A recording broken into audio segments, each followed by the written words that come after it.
Now we have the pleasure with the presentation by the candidate Hinnerk Utermann, Make It Real, field research about the artist Absalon's work, cellulose and spatial exploration about life. And this research project is supervised and tutored by Jan Svenungsson. Hello, Jan, also here. And it may start. Can I start? Hello, everybody.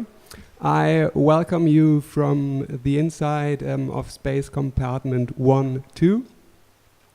I'm very happy that you are all here.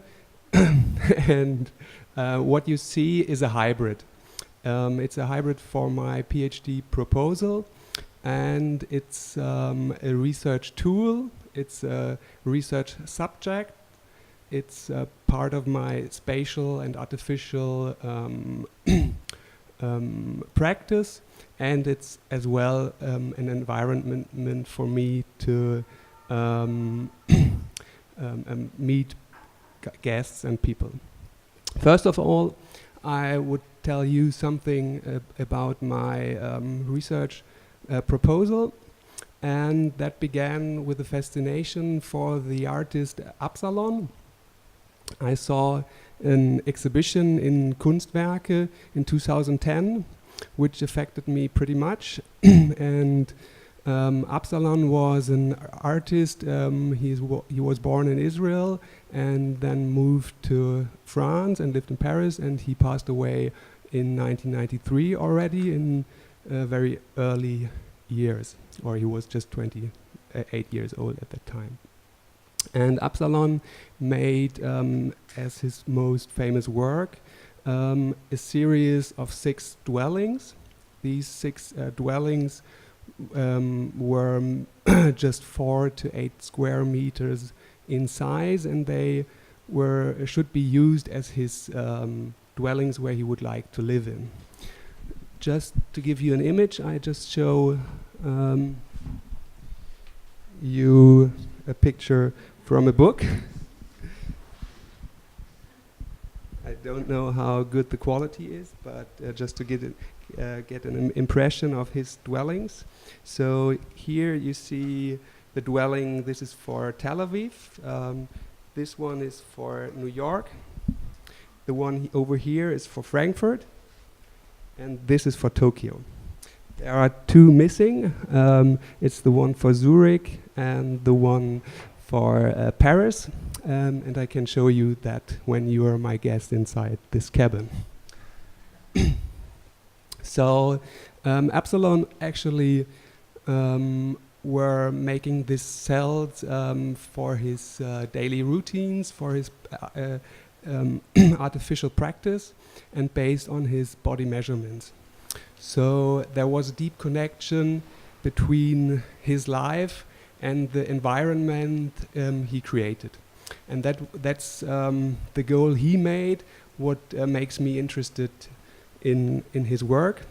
Because at that time I was working as an architect and I was struggling a little making all this abstract plans, what architects normally do.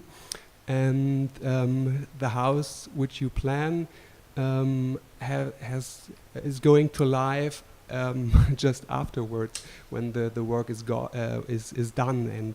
And at that time the architect already is doing a new design.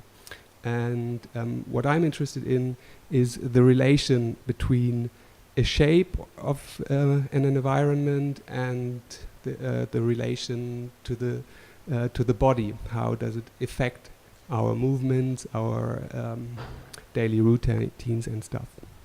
So that was the thing what affected me about his work, pretty much. And there was another relation when I made my architectural work at the university for the diploma. I made very small cabin inspired by the Japanese tea house, which is also searching for such a relation between the shape of a house and the thing what is happening inside.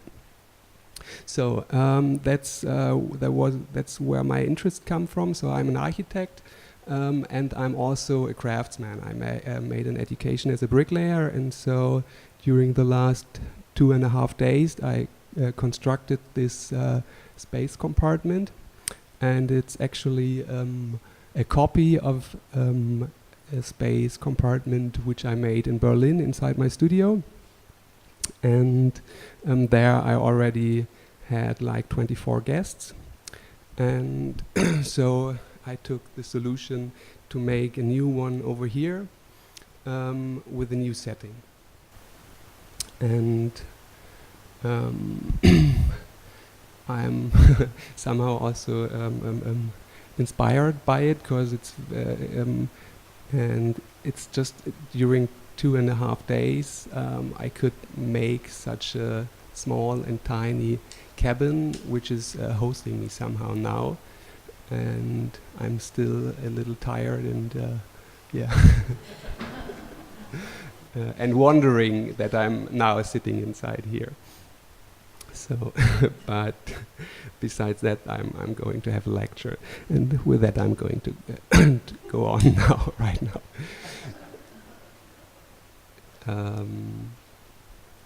So the reason to make the first cabin in Berlin, there were 3 reasons to build it, and the first was that I wanted to understand the way Absalon constructed his houses. The material used in this cabin is the same material Absalon used for his cellulase, and so I wanted to understand the logic of the material he used. And there the material comes from, and also the forms which you see here. You know, you have all these round curves, and it's somehow inspired by Absalon's dwellings. So also in a formal way it's influenced, and I try to understand his vocabulary he was using. And then the second the second thing was that I made an own spatial practice, and so it's a hybrid. And the third thing is that I wanted to make a cabin for myself to work in. So here's my desk, and I go there for studying Absalon and Le Corbusier and other stuff. It's funny to hear you laughing without seeing you.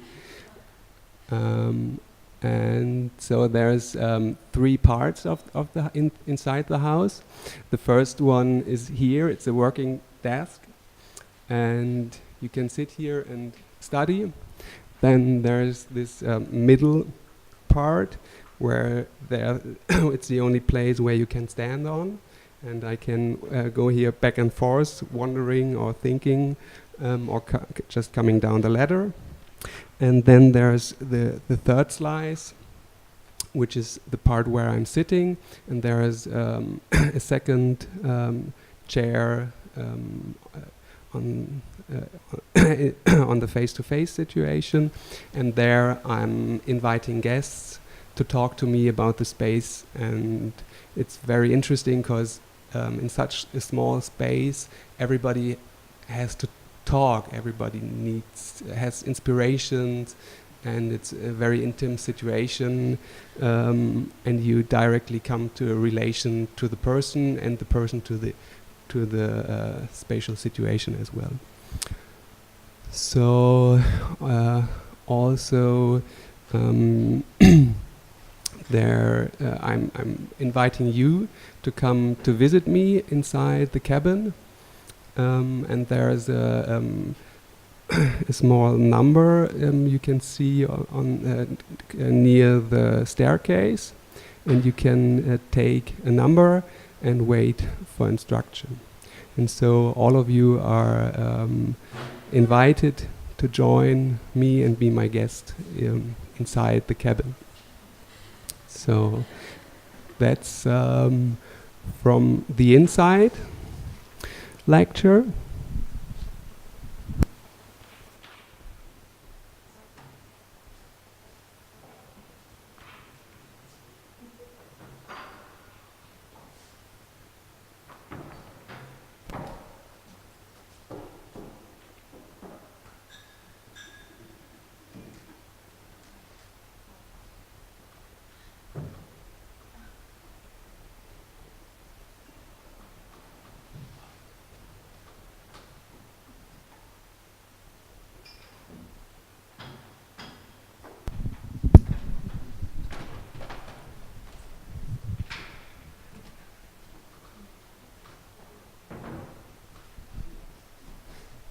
So hello again. So I would have imagined that somebody is standing on the staircase, so that I have somebody on the same eye level than me. So it's not that I wanted to sit on the throne.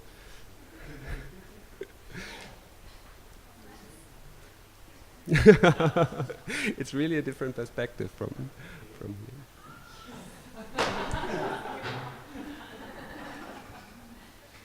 Who is supervising?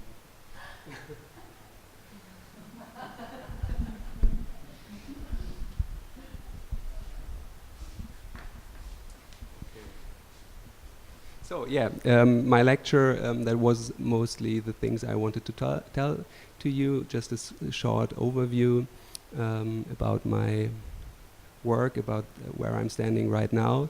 And of course it's not so clear what the object exhibited here is. It's at the moment it's a hybrid, and it's one first step, and I like the cabin very much, and I feel very comfortable inside. But of course it's one step, and so I'm really open for your questions or comments.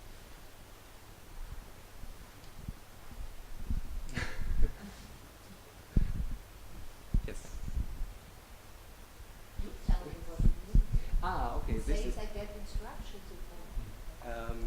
This is the way you are going to enter. It's like at the post office where you took a number, and then Carlotta was the first person today visiting me. She was number 1, and so you will be the second if you are using your card.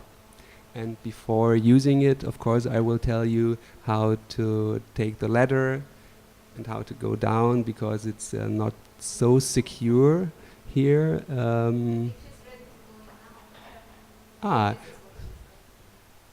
If you want. If it's not disturbing too much. I think maybe then you're alone inside, or we can go together.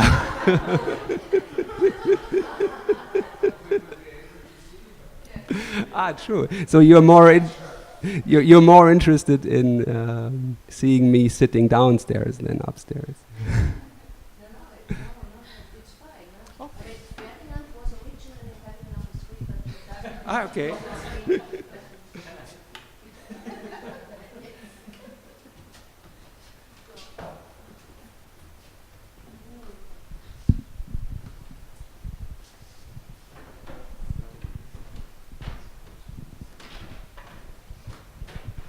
I can give you a hand.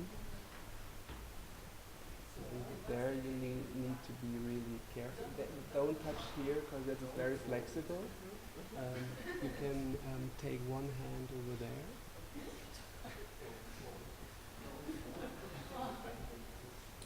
And then over here. Be careful, there's a camera. True. Is the camera in the way, or it's okay? No, it's okay.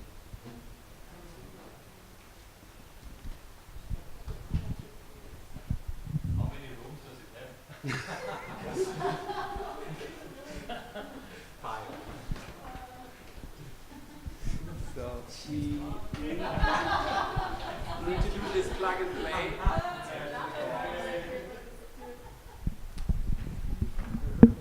Dimensional portal.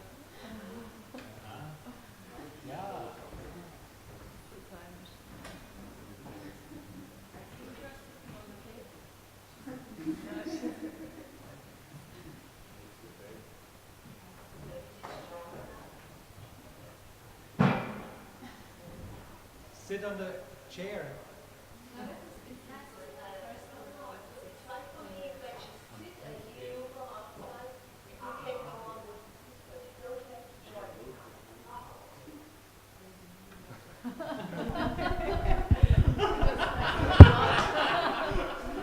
And they give you another one outside.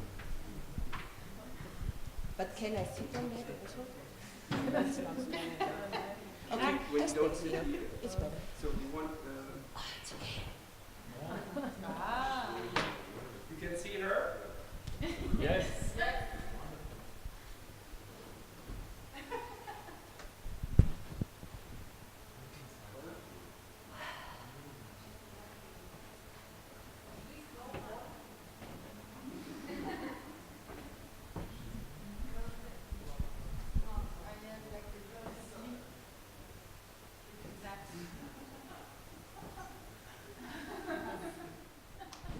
So thank you. I can participate in the discussion, so just go on, I hear you.